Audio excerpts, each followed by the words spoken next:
വെള്ളം കാണുന്നുണ്ടോ? ശരിയല്ലേ?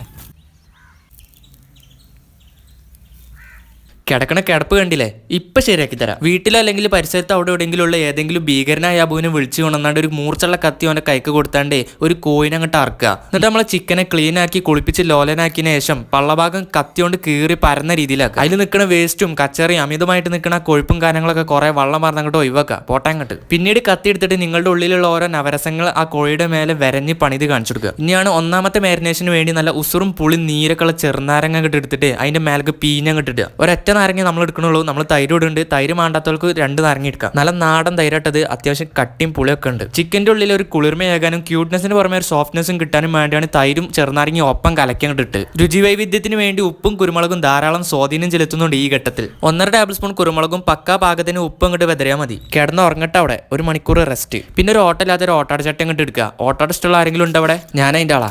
എന്താ ചാവട്ടെ, കുറച്ച് കൊത്തമല്ലി അയക്കിടുക, കുറച്ച് ഉണക്കമുളക് ഞെട്ട ഒഴിവാക്കി അങ്ങോട്ട് ഇടുക, കുറച്ച് പെരുംജീരകം, ചിലയിടത്ത് വലിയ ജീരകം എന്ന് പറയും. ജീരകത്തിൽ വെച്ച് പെരുംജാതി വലുപ്പമുള്ളതുകൊണ്ടാണ് പെരുംജീരകം എന്ന് നമ്മൾ പറയുന്നത്. പിന്നെ കുറച്ച് ഏലക്കായ് പട്ട ഗ്രാമ്പൊക്കെ ഇട്ട് ഒരു മീഡിയം ചൂടിൽ ഒരു സിംഗിൾ വറ അങ്ങോട്ട് വറക്കുക. എന്നിട്ട് ഒരു പൊടി അങ്ങോട്ട് പൊടിക്കുക. ഇത് വല്ലാതെ അങ്ങോട്ട് മണക്കാൻ നിൽക്കണ്ട. മൂക്കൂടെ അങ്ങോട്ട് കയറി കണ്ണിന്ന് വെള്ളം വരാനും ചിമ്മാനും ചാൻസ് ഉണ്ട്. എന്നിട്ട് ആ പൊടിച്ചൊക്കെ ഒരു ഒറ്റ വെല്ലുള്ളി ചെത്തി അങ്ങോട്ട് ഇടുക. നല്ല പച്ച കളറിൽ മല്ലിച്ചപ്പും 2 ചുവപ്പ് തക്കാളി അങ്ങോട്ട് ഇടുക. ഇത് നോട്ട് വിശേഷിപ്പിക്കൽ വിത്ത് രാഷ്ട്രീയ ബന്ധം. ചോയക്കും മാണ്ടി ലേശം ഇഞ്ചും വെളുത്തുള്ളിയും ലേശം ഉപ്പും നമ്മൾ കോയിൽ ഉപ്പിട്ട് മാർക്ക് ചെയ്തിട്ടോ. കളർ മാണ്ടികൾക്ക് ലേശം കളർ ഇട്ടേണ്ടി. എന്നിട്ടുണ്ടല്ലോ അതൊക്കെ പാടെ മിക്സിയിലിട്ട് അരച്ചങ്ങോട്ട് എടുത്താലേ നല്ല മ്യാരകം മസാല അങ്ങോട്ട് കിട്ടും. പിന്നെ ഒന്നും നോക്കണ്ട, മസാല അങ്ങോട്ട് എടുത്ത് ചിക്കൻ വെച്ച് ഒരു തേമ്പല അങ്ങോട്ട് തേമ്പുക. ചിക്കന്റെ എല്ലാ ഭാഗത്തും കറക്റ്റായിട്ട് മസാല തേച്ച് അങ്ങോട്ട് പിടിപ്പിച്ചിട്ട് കുറച്ചു നേരം റെസ്റ്റിന് അങ്ങോട്ട് ഭദ്രമായി വെക്കുക. റെസ്റ്റിന് വെക്കലെന്നാല് നമ്മൾ പോയി ചോറ് വെച്ച് വരാം. അപ്പോൾ ഇത് മസാല ഒക്കെ പിടിച്ചേക്കും. വെള്ളം കാണുന്നുണ്ടോ? ചവിടിയായി.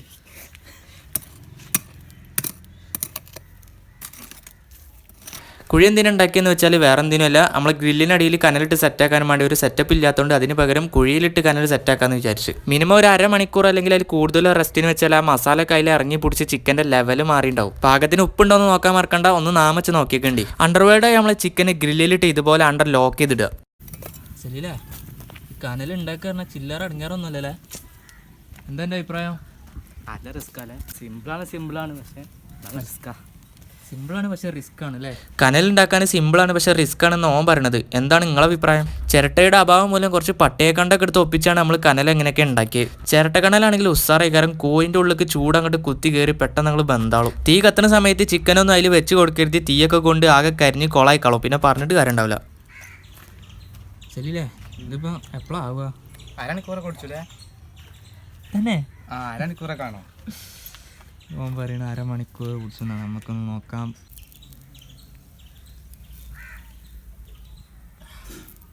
സാധനം വെന്ത് തുടങ്ങിയിട്ടുണ്ട്.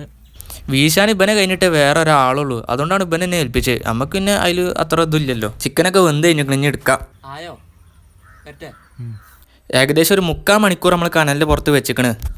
തിന്നാ മതി. കണ്ടില്ലേ, സാധനം സെറ്റ് ആയിക്കണ്. ഒരു തുള്ളി സൺഫ്ലവർ ഓയിൽ വെളിച്ചെണ്ണ ഒരു കാര്യം നമ്മൾ ഇതിന്റെ മോൾക്ക് തൊട്ട് നോക്കിയിട്ട് തന്നെയല്ല. അതിന്റെ ഒരു ആവശ്യമില്ല നമുക്ക് ഇതിന്. ആണെങ്കിൽ മയോണൈസ് അതിൻ്റെ ഇപ്പോൾ തൊട്ട് കൂട്ടാൻ വെക്കട്ടോ. മയോണൈസ് ഇല്ലാനാൽ ഉപ്പില്ലാത്ത കഞ്ഞി പോലെ നിൽക്കാറ് ഇന്നത്തെ കാലത്ത് പറയാം എല്ലാവരും. ഇനി നിങ്ങൾക്ക് പെരയിൽ ഉണ്ടാക്കാനും വേണ്ടി ഉമ്മാന്റെ വൈത്താല നടന്ന് കയ്യും കാലും പിടിച്ചത് ഉണ്ടാക്കിപ്പിച്ചണ്ട. നിങ്ങൾക്ക് എൻ്റെ സ്വന്തമായിട്ട് ഈ വീഡിയോ കണ്ട് ഉണ്ടാക്കാൻ മാത്രമേ ഉള്ളൂ. ഉണ്ടാക്കിക്കാണ്ട് മെയിനായി പെരയെ പോയാണ്ട് ആളായി കൂടെ ഉണ്ട്. ഇതിപ്പോൾ നമ്മൾ എന്താ ഉണ്ടാക്കിയെന്ന് വെച്ചാൽ നമ്മൾ സാധാ അൽഫാം മസാലയിൽ കോഴി ഒറ്റയടിക്ക് ചുട്ടെടുത്താന്ന്. അപ്പോൾ അൽഫാം മസാല ഒതന്റിക് ആണോ എന്ന് നിങ്ങൾക്കറിയില്ല.